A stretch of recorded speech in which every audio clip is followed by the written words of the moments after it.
আসসালামু আলাইকুম। মাত্র কিছুক্ষণ আগেই আমাদের প্রধান উপদেষ্টা ডক্টর মোহাম্মদ ইউনূস তিনি যুক্তরাজ্যের উদ্দেশ্যে তিনি বের হয়েছেন 4 দিনের এই সরকারি সফর।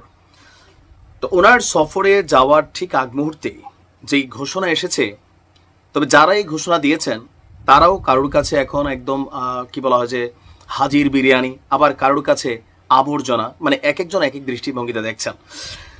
আপনার শেখ হাসিনার সময়ে আওয়ামী লীগ সরকারের সবচেয়ে বড় সমালোচক হিসাবে পার্টি ছোট কিন্তু নেতা বড় এরকম কয়েকজন ক্যারেক্টার তৈরি হয়েছিল, যাদের নামের আগে আবার বিভিন্ন উপসর্গ আছে, লাইক বিকাশ অথবা বিভিন্ন।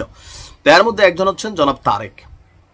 ভিপি নূরের এক সময়ের সতীর্থ তারেক দল ভেঙে করেছেন আলাদা দল, আর এই দল করার পর গেল সাম্প্রতিক সময়ে ডক্টর মোহাম্মদ ইউনূসের সবচেয়ে বড় করা সমালোচকদের মধ্যে তিনি একজন। আজকে তিনি যে ঘোষণা দিয়েছেন, যদি এই ঘোষণা বাস্তবায়ন করতে পারেন তাহলে ডক্টর মোহাম্মদ ইউনূস 4 দিন পরে এসে তিনি আসলে কি পরিস্থিতি দেখবেন বাংলাদেশে, যে কি ঘটতে পারে।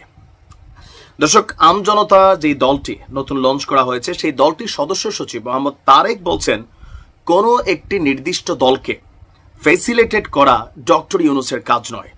অনেক রাজনৈতিক দলের নেতাকর্মীরা গণ অভ্যুত্থানে অংশ নিয়ে জীবন দিয়েছেন, আহত হয়েছেন, তাদের সবার সরকার হওয়ার কথা ছিল ডক্টর ইউনূসের, কিন্তু ডক্টর ইউনূস একটি নির্দিষ্ট সমন্বয়কদের অভিভাবক হওয়ার চেষ্টা করেছেন।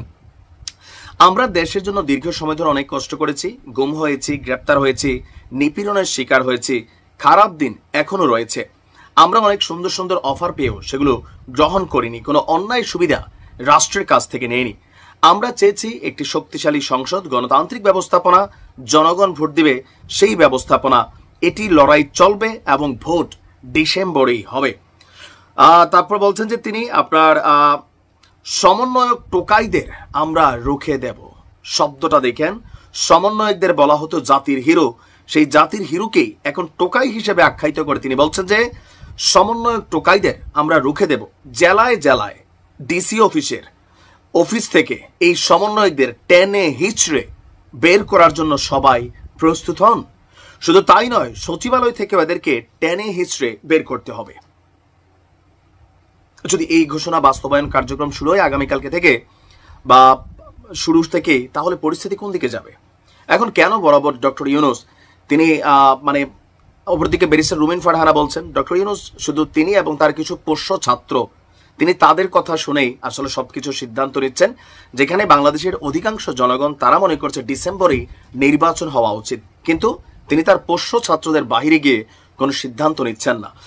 ডক্টর মোহাম্মদ ইউনূসের যে সার্বিক জনপ্রিয়তা ছিল 10 মাস আগে, এই সার্বিক জনপ্রিয়তার প্রধান একটা কারণ ছিল আওয়ামী লীগ তানাকে ধরছিলেন।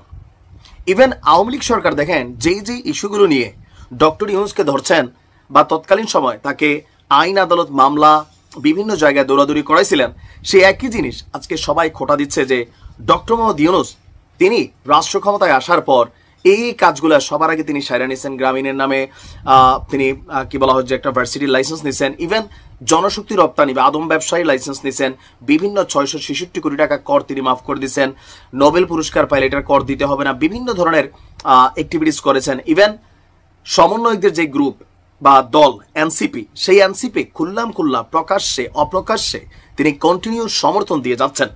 আর নির্দিষ্ট একটা দল যাদের এখনো নিবন্ধন হয় নাই তাদের কথাই এই সরকার চলছে দাবি করে বিএনপি বলেন, গণ অধিকার পরিষদ বলেন, আরো যে দলগুলো আছে ছোট বড় সকলেই কিন্তু নানান দুরভিসন্ধি দেখছেন। এমনকি ডক্টর মোহাম্মদ ইউনূসের যে সর্বশেষ ঈদের জামাতের আগে যে বক্তব্য ছিল সেই বক্তব্যকে কেন্দ্র করেও কিন্তু নানান আলোচনা সমালোচনা রাজনৈতিক দলগুলো করছে।